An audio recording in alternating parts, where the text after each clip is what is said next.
Morning, ladies and gentlemen, and hello to the virtual world. Give you a brief bit of background. My name is Guy Smith. I farm in North East Essex. I come from a mixed family farm.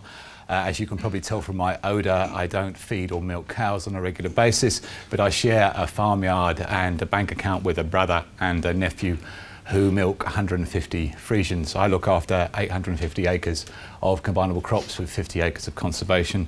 The policy there is to maximise production in the middle of the field and to maximise biodiversity at the edge. As an organisation, the NFU, we must always seek to better re-engage with the member on the ground. 3 ideas that we might think of to do this better. I think in the regions at the moment, although the county advisors have worked very well, they've exposed a gap in staffing. I think all regions need a couple of policy advisors.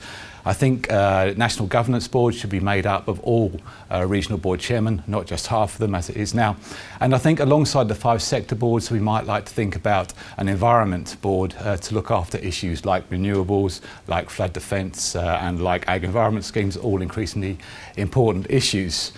I always think that the best way to find out whether a river has been dredged is to ask the farmer next door who's needed in water. And quite how we've let the RSPB convince DEFRA that there are no buzzards and no magpies to be found on farms, Lord only knows. In terms of wider policy, obviously the NFU deals with a lot of issues from TB to trailer testing.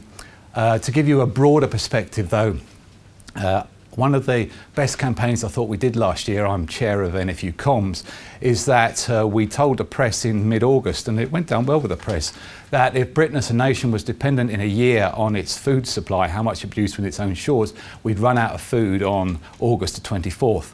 30 years ago, that date was October the 2nd. And the irony is that we get more calls for land to be lost to flood defence or to rewilding last night on Country File. And the other irony is that elsewhere we're told in the world we are increasingly short of food. Well, I want Britain to be at the centre of this international renaissance in food production. I want us to be at the heart of this.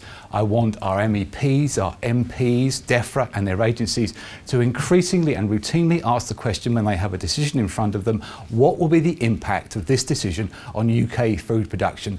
And that isn't single-minded, it's done for a good reason, because British farmers are world leaders, world beaters when it comes to animal welfare, when it comes to food safety and when it comes to environmental responsibility. We are an eminently sensible place in the world to start increasing food production. Thank you.